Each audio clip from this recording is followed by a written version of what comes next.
No matter how you feel about the United Nations, it's the one place on planet Earth where nations get together and attempt to speak with one voice.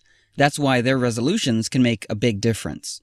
So when people all around the world see that approximately 40% of the UN Human Rights Council resolutions were against just one country, most of us would assume that country must be a really bad place. Perhaps ruled by, say, a genocidal dictator who kills his own people, or maybe a tyrant continually threatening to annihilate another country.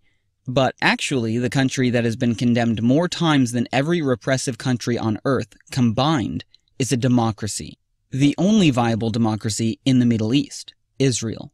And with these repeated resolutions against Israel, it's easy to see why so many in the international community perceive Israel as a major cause of world problems. But are all these resolutions really justified?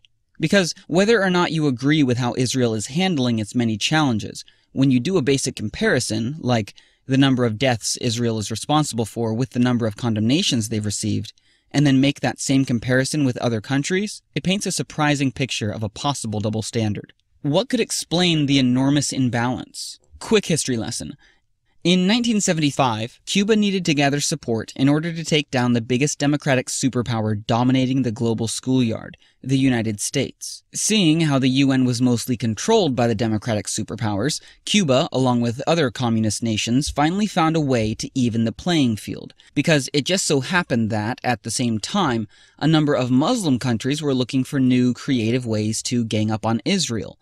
So the communists realized that by joining the Muslims' anti-Israel coalition, they could create an unstoppable voting bloc inside the UN, because with every resolution they passed against Israel, they simultaneously discredited Israel's ally, the United States. So in 1975, the newfound communist Muslim voting bloc spearheaded the passing of a UN resolution that officially stated, "Zionism is a form of racism."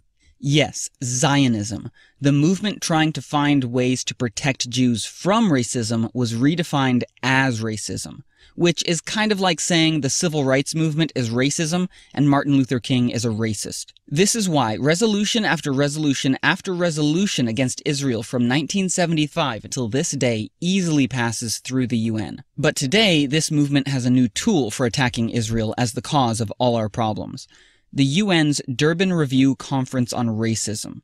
Durban is charged with finding the real root of racism, and at the last conference, keynote speaker and human rights best friend Mahmoud Ahmadinejad, the guy who openly called for Israel's annihilation, revealed that Zionism is not only racist, but the true root of racism throughout the world.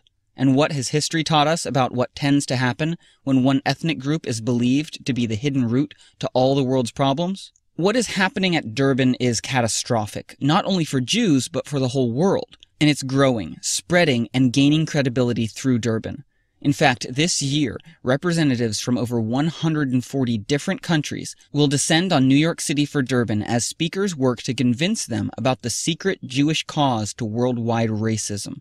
Let's learn from history and this time act before false accusations lead to violence. We cannot leave this message unchallenged. We need your help. We're asking you, your friends, families, neighbors, and faith community to join us in New York City and expose this threat and confront this lie before it once again takes hold of half the world.